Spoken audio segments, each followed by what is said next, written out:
আসসালামু আলাইকুম রহমতুল্লাহ বারাকাতু। ভাই আপনারা যেই যুগটায় আছেন এই যুগে কোনো ফেতনার ভিতরে না পড়ে নিজের জীবন কিভাবে গড়তে হবে, নিজের লাইফস্টাইল কিভাবে পরিবর্তন করতে হবে, নিজেকে ভালো অবস্থানে কিভাবে নিতে হবে সেই নিয়ে চেষ্টা করেন। চ্যাটিং করেন না, ওই যে প্রেমের ভিতরে যে হারাম সম্পর্কগুলো এগুলোর ভিতরে যাইয়েন না, হালালভাবে থাকেন, লাইফ লিড করেন হালালভাবে, দেখবেন প্রশান্তি একটা অন্যরকম ফিল পাওয়া যাবে, মানে অন্যরকম একটা ফিল পাইবেন।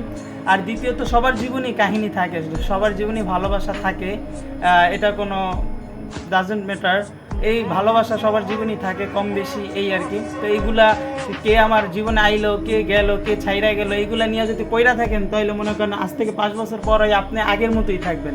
আর যদি আপনার কেরিয়ারে ফোকাস দিতে হবে যে আমি কি করবো, আমার দ্বারা কি হবে, আমার ফ্যামিলি আমার দ্বারা কি আশা করে, আমাকে কোথায় যেতে হবে, আজ থেকে 5 বছর পর আমি কোথায় যাব, কোথায় থাকবো, এইগুলা যদি চিন্তা ভাবনা মাথায় আনেন না ভাই, ইনশাআল্লাহ আপনি এখন থেকে যদি এইগুলা চিন্তা ভাবনা নিয়ে যদি আপনি মাঠে নাইমা পড়েন, গামছাটা মাথার ভিতরে বাইন্দা যদি আপনি মাঠে নাইমা পড়েন, ইনশাআল্লাহ আপনি 3 থেকে 4-5 বছর পরে ইনশাআল্লাহ আপনার অবস্থান এমন জায়গায় থাকবে যে আপনার আশেপাশে প্রতিবেশী লোকজনরা দেখলেই মনে করেন অবাক হয়ে যাবে, কি থেকে কি হয়ে গেল, তারা আপনাকে নিয়ে আপনার সমালোচনা করবে, আপনার নাম তাদের মুখে থাকবে। তো ভাই কে গেল জীবনে, কে আইলো, কে থাকলো, এগুলা না চিন্তা ভাবনা কইরা আপনার জীবন লাইফটারে কীভাবে পরিবর্তন করা যায়, কিভাবে নিজেকে ভালো একটা অবস্থানে নেওয়া যায়, ওই চিন্তা করেন, ওই নিয়ে চেষ্টা করেন।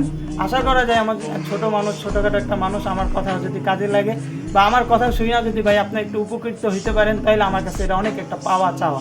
তো যাই হোক, ভালো থাকবেন, সুস্থ থাকবেন, দেখা হবে অন্য কোনো ভিডিওতে। আসসালামু আলাইকুম।